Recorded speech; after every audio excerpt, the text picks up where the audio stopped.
What is a miracle? Now, I often encounter atheists who, under the sway of David Hume, define miracle as a violation of the laws of nature. But the laws of nature are not prescriptive laws like speed limits, which are violated if an event occurs that does not conform to them. Rather, laws of nature are descriptions of natural regularities in nature. Nothing is violated if something occurs outside of a law of nature as currently understood by human beings. So that's just a bad definition. Some people define miracle as an event in nature that has no secondary cause. There's only a primary divine cause behind it. That was a definition that Thomas Aquinas gave us. Now, that's certainly a better definition than a violation of laws of nature. But I think it's also an inadequate definition for both the way that the concept of miracle was used in the New Testament when it comes to us with such Greek words as semeion or sign and dunamis or evidence of power, dynamite, dynamic. And it also is inadequate with the way that we often use the word miracle and apply the concept of miracle today in common parlance. So let me give you a couple examples.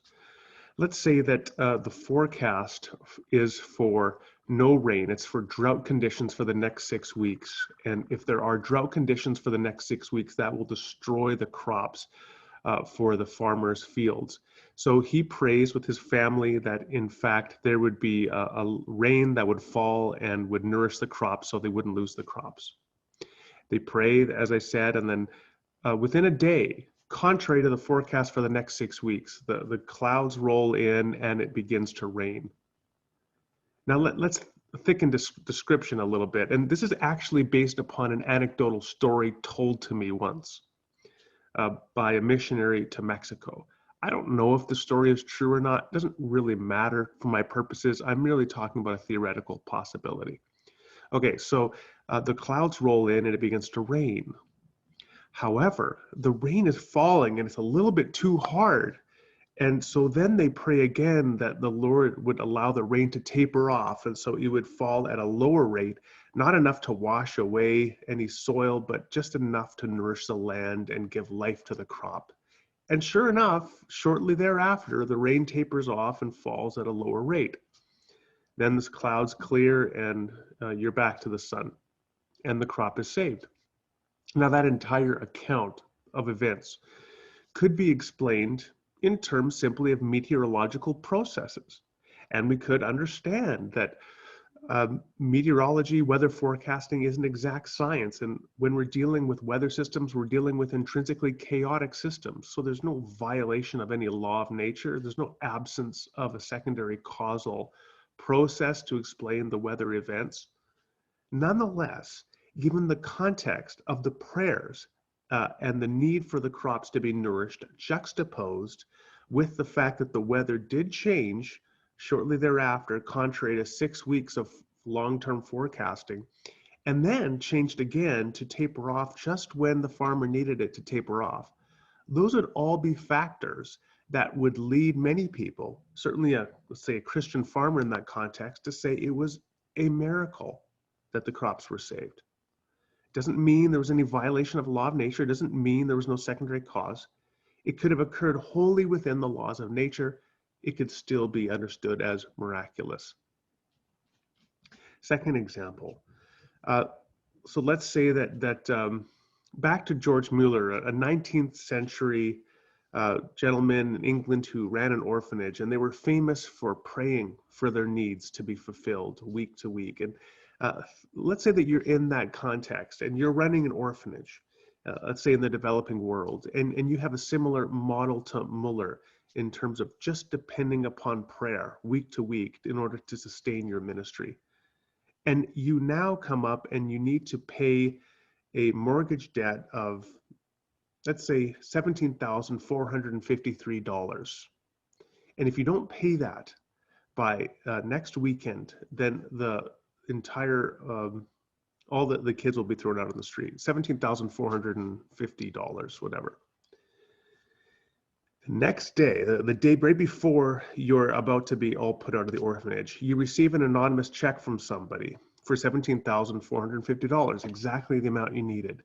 And you didn't share that need, let's say, with anybody. And that's what was one of Muller's principles. He would not share his needs so as if the need was fulfilled, he would be able to attribute it to God and his spirit prompting people. So let's say that you receive a check for the exact amount that you needed in order to keep the doors of the orphanage open. Again, no law of nature violated, no absence of secondary causal processes involved. You could explain it all in terms of chance, just like with the weather change.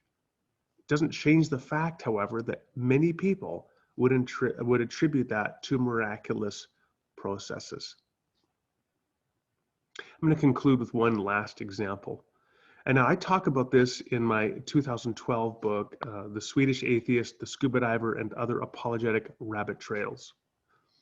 And it's actually based upon an episode of the British apologetic radio show Unbelievable from about the year 2009, 2010. At that time, Justin Brierley on the show, they were talking about miracles, and that was the debate topic. And one of the guests was Michael Shermer, a well-known atheist skeptic. And there was also a Christian who's arguing that there is evidence that God does indeed perform miracles. And he was talking about documented cases of alleged healing. And Shermer was very dismissive of these issues. And so then the question came up to Shermer, what would convince you that a miracle had occurred? And Shermer thought about it for a minute and then said, well, if you prayed for a person that was lacking a limb and then a limb grew back, I would become persuaded that a miracle had occurred.